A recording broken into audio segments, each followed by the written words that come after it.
A ballistic missile slams into a remote base in northern Iraq at 11:03 in the morning, leaving a crater in the ground and rubble scattered across a Kurdish compound. One fighter dies hours later from his injuries, 3 others are wounded, and a question suddenly spreads across the region. Is Iran preparing for a new front in a widening war?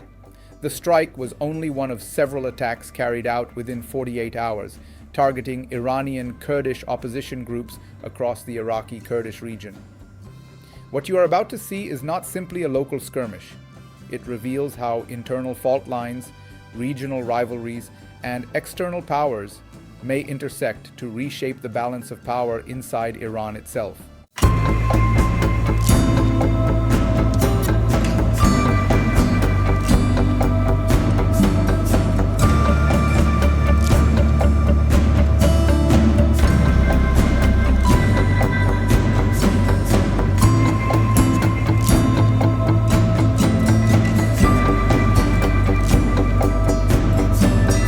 If these attacks escalate, the consequences could extend far beyond a few remote bases along the mountainous frontier between Iran and Iraq.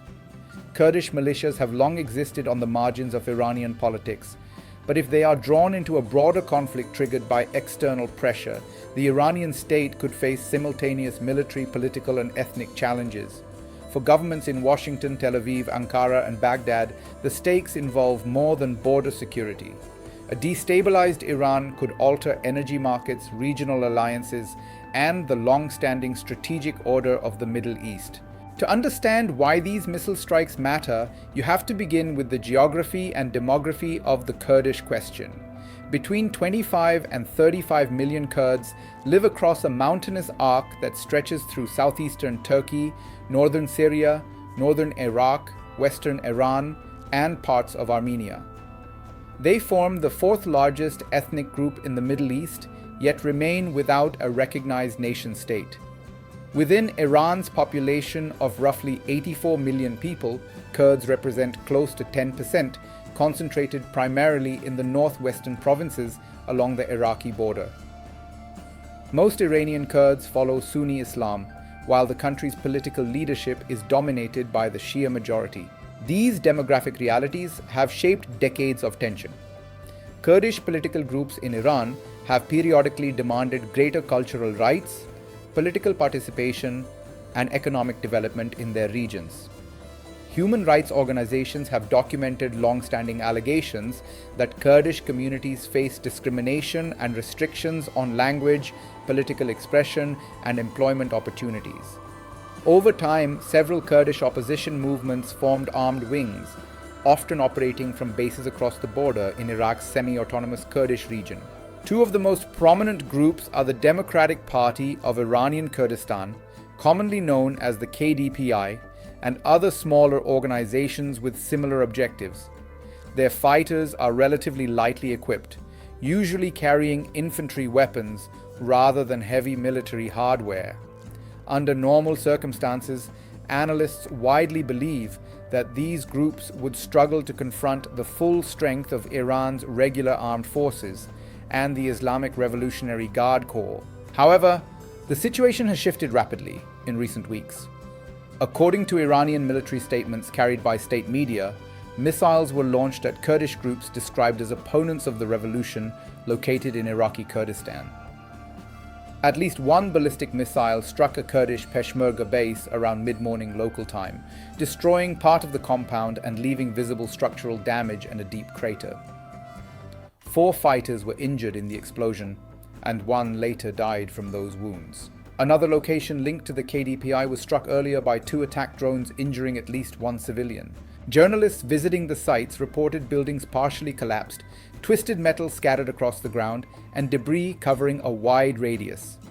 The pattern suggested precision strikes designed to signal deterrence rather than large-scale bombardment. Iranian officials have increasingly framed these attacks as preemptive measures aimed at preventing Kurdish groups from joining external campaigns against Tehran. That concern reflects a broader geopolitical backdrop. The region is already experiencing heightened tension following airstrikes carried out by the United States and Israel against Iranian targets. Some analysts believe Washington could explore ways to pressure Iran internally by encouraging minority groups to challenge central authority. Former diplomatic officials have pointed out that Iran's population is ethnically diverse, including Kurds, Balochs, Arabs, and Azeris alongside the Persian majority. In theory, simultaneous unrest among several communities could create a complex security dilemma for Tehran. One Kurdish fighter interviewed near the damaged base described growing anticipation that armed struggle might soon move across the border into Iran itself. Another political figure from the KDPI acknowledged the possibility of future operations but declined to specify a timeline. Such statements reflect a mix of ambition and uncertainty among opposition groups who recognize both their limitations and the shifting international environment. What happens next depends on several uncertain pathways. Consider the first scenario. If Kurdish factions received logistical or intelligence support from foreign actors, their operational capacity could expand rapidly. Even limited assistance such as surveillance data, training, or coordination with special forces capable of directing air support could alter the balance on the ground. Iran might then face a dispersed insurgency stretching across mountainous terrain that has historically been difficult to control.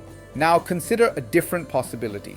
If external backing never materializes and Kurdish groups remain isolated, the Iranian military could contain the threat relatively quickly. Missile strikes and drone surveillance might pressure these organizations to withdraw deeper into Iraqi territory or suspend cross-border activities. In that outcome, the current attacks would function primarily as a warning signal rather than the opening phase of a wider conflict. The geopolitical implications of each scenario are profound. Kurdish regions lie near critical energy infrastructure and transport corridors, linking the Persian Gulf to Europe and Asia. Any instability there risks disrupting oil flows and raising global market volatility. Neighboring countries also monitor the situation closely. Turkey, which hosts a large Kurdish population of its own, historically reacts strongly to developments that could embolden Kurdish nationalist movements across the region. For Iraq's Kurdish regional government, the dilemma is equally complicated. While it maintains security forces known as Peshmerga and enjoys substantial autonomy, it must balance relations with Tehran, Baghdad, and Western partners simultaneously.